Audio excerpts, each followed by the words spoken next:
A certain prism is found to produce a minimum deviation of 38 degree. एक prism है, उसका minimum deviation कितना आ रहा है बताइए, 38 डिग्री, ठीक है ना। डेल्टा मिनिमम आपको दिया हुआ है 38 degree, right. It produce a deviation of 44 degree when the angle of incidence either 42 और 62। ये करेगी चाहे तो आप राइट रे को जो है ना 42 डिग्री से डालो, एंगल ऑफ इंसिडेंस की वैल्यू 42 रखो आप, और चाहे 62 रखो, दोनों केसेस में एंगल ऑफ डेविएशन सेम आ रहा है 44। और अगर दो एंगल से corresponding angle of deviation same आ जाए तो समझ लेना वो दोनों एक दूसरे के आई और ई है। क्या दोनों तो एक दूसरे के आई और ई। मतलब अगर आई की वैल्यू अगर आप 42 करोगे, आप आई की वैल्यू 42, तो उस केस के अंदर ई की जो वैल्यू है वो 62 आ रही है। और अगर आई की वैल्यू 62 तो आई की वैल्यू 42 आएगी, आई की वैल्यू 62 तो ई की वैल्यू 42 आएगी इसमें। और इन दोनों ही केसेस में अगर इस केस के अंदर जो डेविएशन आ रहा है, वो जो डेविएशन आ रहा है दैट इज 44 डिग्री का डेविएशन आ रहा है इस केस के अंदर। समझ आ रही बात आपको। आई और ई और इस केस में जो डेल्टा आएगा वो दे दिया, तो ए निकालने का तरीका दे दिया, ए निकल जाएगा यहाँ से ए निकल जाएगा।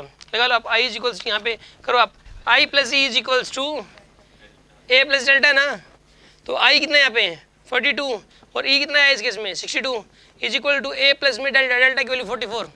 तो यहाँ पे कितना आएगा ये 104 आएगा ना, यहाँ पे कितना आएगा यहाँ पर ये 104 is equals to A plus में 44। तो ए की वैल्यू कितनी आएगी यहाँ से, ए की वैल्यू 60 आएगी यहाँ से। एंगल ऑफ प्रिज्म आ गया आपके पास 60 डिग्री, एंगल ऑफ प्रिज्म कितना आ गया आपके पास है। अब इस एंगल ऑफ प्रिज्म जिसका 60 डिग्री है उस केस में मिनिमम डेविएशन 38 डिग्री आ रहा है। उस केस में मिनिमम डेविएशन कितना आ रहा है यहाँ पे 38 डिग्री। तो what is the angle of incidence पूछा। एक बात बताइए, जब भी मिनिमम डेविएशन है तो आई और ई बराबर होते हैं कि नहीं होते बताइए आप। आई और ई उस टाइम क्या होते हैं, बराबर होते हैं, ये तो सबको पता है। अच्छा आप एक काम करो, यहाँ पे उस केस में आई दोबारा लगा दो, I plus E is equals to A plus में डेल्टा। अब एक काम करो, डेल्टा की डेल्टा मिनिमम आई और ई को बराबर पुट कर दो, तो आई और ई दोनों को बराबर पुट कर दे 2i आ जाएगा आपके पास। और ए की वैल्यू 60 है, डेल्टा मिनिमम 38 डिग्री है। तो यहाँ पे जब डेल्टा की वैल्यू डेल्टा मिनिमम पुट करोगे ना, तभी इन दोनों को इक्वल पुट कर सकते हो आप, ठीक है ना। तो यहाँ से आएगा 2i इज इक्वल्स टू कितना जाएगा यहाँ पर ये 98 डिग्री।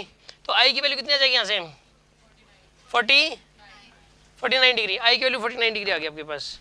कोई डाउट है किसी के मन में, ईजी था ना ये बाय एक्सपीरियंस आती है चीज़ें कि 2 बार I plus E to A plus delta सब भी हो सकता है, ठीक है ना। इस केस के अंदर जो है ना पहले I plus E to A plus delta लगा दिया पहले वाली इन्फॉर्मेशन पे, फिर जो निकालना था उसके लिए I plus E to A plus delta लगा दिया। तो 2 बार I plus E to A plus delta लगता है, 2 बार इस क्वेश्चन को सोल्व करने के लिए।